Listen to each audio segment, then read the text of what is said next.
அடியேன் ராமானுஜதாசன். அனைவருக்கும் வணக்கம். இன்னைக்கு நம்ம ஆண்டாளோட திருப்பாவையில் 15வது பாசுர அர்த்தம் பார்க்கலாமா? திருப்பாவை ஆரம்பிச்சதுலேருந்து முதல் 5 பாசுரங்களால் அவதாரிக்கையாக அமைஞ்சது. 6வது பாசுரத்துலேருந்து இன்றைய பாசுரம் வரையும் ஒவ்வொரு தோழியாக பாகவத பெண்களை எழுப்புவதாக அமைஞ்ச பாசுரங்கள் வரிசையில் இது கடைசி பாகவத பெண். இந்த பாசுரத்தில் ஆண்டாள் இருவர் பேசுகிற மாதிரி அமைச்சிருக்கா. நேற்று வரையிலான பாசுரங்களில் வெளியே இருக்கிறவா பேசுகிறத வச்சு உள்ளே இருக்கிறவா இப்படி தான் பேசியிருக்க முடியும் அப்படின்னு ஒரு ஊகமாக சொல்ல முடியும். ஆனால் இன்றைய பாசுரத்தில் நேரடியாகவே இருவர் பேசுகிற மாதிரி அமைச்சிருக்கா ஆண்டாள். முந்தைய வீட்டில் இவர்கள் பங்கைய கண்ணானை பாடேலோர் எம்பாவாய் அப்படின்னு இவரை பாடினதை இவ வீட்டில் இவ படுத்துட்டு இருக்கச்சு இவ காதில் விழருது. அதனால் அவள் என்ன பண்ணுறா, அதை கேட்டுண்டே பங்கைய கண்ணான் அப்படின்னு மெதுவாக சொல்லி பார்க்குறாளாம். அதுக்குள்ளே இவாள்லாம் என்ன பண்ணுறா, இவளுடைய வீட்டு வாசலில் வந்து நிற்கிறாளாம். இளங்கிளியை போன்றவளே, எங்கள் தோழியே, நாங்கள் எல்லோரும் உனக்காக இவ்வளவு நேரம் உன் வீட்டு வாசலில் நிற்கிறோம். உன்னை அழகாக அழைத்தும் கூட நீ இன்னும் தூங்குறியே இது அப்படின்னு கொஞ்சம் கடுமையாக சொல்கிறா. உடனே நீங்கள் இப்படி சில்லுன்னு கோவமாக கூப்பிடாதீங்க, எனக்கு ரொம்ப கஷ்டமாக இருக்குது, நான் வந்துட்டே தான் இருக்கேன், இவ்வளோ நேரம் தூங்கிட்டு எங்களை கோவப்படுகிறோம் அப்படின்னு வேற சொல்கிறியா அப்படின்னு இவ இன்னும் மேலே சிறுங்கிறா.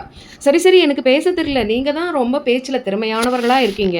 உடனே சரி எனக்கு பேச தெரியல, நீங்கள் தான் பேச்சில் திறமையானவர்களாக இருங்க, நான் ஏமாற்று போலாகவே இருந்துட்டு போகிறேன் அப்படின்னா. உடனே இவாளாரும் சொல்கிறா, நாங்கள் சீக்கிரம் எழுந்து உன் வீட்டு வாசலில் வந்து உனக்காக காத்திருக்கணும், அப்படி என்ன நீ எங்களை விட உயர்ந்தவ அப்படின்னு இவ திரும்பவும் கடிஞ்சுக்கிறா. உடனே அவளுக்கு ரொம்ப கோபம் ஜாஸ்தியாக போய், நான் மட்டும்தான் எழுந்திருக்கலையா, இல்லை எல்லாரும் தான் ஏந்து வந்துட்டீங்களா, நான் எனக்கு தெரியல, எல்லாரும் வந்துட்டாலும் முதல்ல சொல்லுங்கோ அப்படிங்கிறா.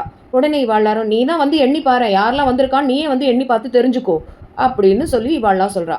அப்புறம் சரி போரும் சண்டை அப்படின்னு ஒரு சமாதானத்துக்கு வந்து குவளையாப்பேடை யானை அழிச்சவனோ எதிரிகளை அழிப்பவனோ ஆன அந்த மாயக்கண்ணனை வணங்கி மகிழ சீக்கிரமா வா அப்படின்னு கூப்பிடுறா.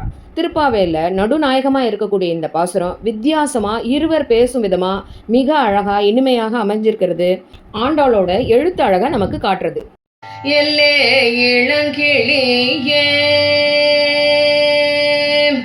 எல்லே இளங்கிளியே, இன்னும் உறங்குதியோ, எல்லே இளங்கிளியே, இன்னும் உறங்குதியோ, சில்லென்றழையே மின்னங்கை நீர் போதருகிறேன், சில்லென்றழையே மின்னங்கை நீர் போதருகிறேன், வல்லே கட்டுரைகள் பண்டே உன் வாயறிதும், வல்லே கட்டுரைகள் பண்டே உன் வாயறிதும், வல்லே கட்டுரைகள் பண்டே உன் வாயறிதும், வல்லீர்கள் நீங்களே, வல்லீர்கள் நீங்களே, வல்லீர்கள் நீங்களே, நானே நாயிடுக ஒல்லே நீ போதாய், உனக்கென்ன வேறுடையை ஒல்லை